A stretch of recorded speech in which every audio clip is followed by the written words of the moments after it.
Being part of the military, our lives are always one big question mark. You never know what tomorrow's going to bring.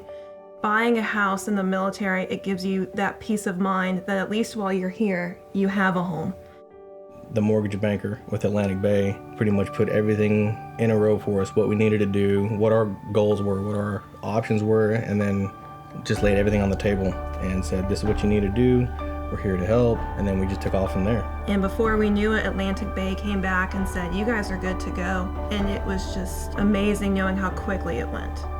It was kind of hard for me at this time because my dad had just passed away probably 5 months before we found the lot or the house we wanted to build. So everything we've done with this house, I'm like, oh, my dad would love that, or hey, dad would do this, you know.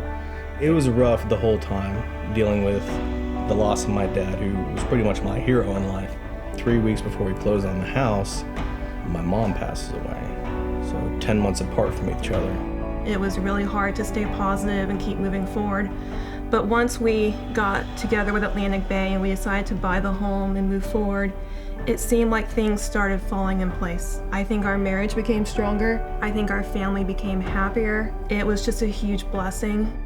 I wanted to go with someone who had experience and knew pretty much every detail about the VA loan because that's what I wanted to do. So my mortgage banker with Atlantic Bay, they were just on point, told me everything I needed to know. It took a lot of effort and it took a lot of discipline on our part, but once it was done, the second we signed the paper, it was a breath of fresh air. It was like, and then we were looking at our house like, oh wow. We're home.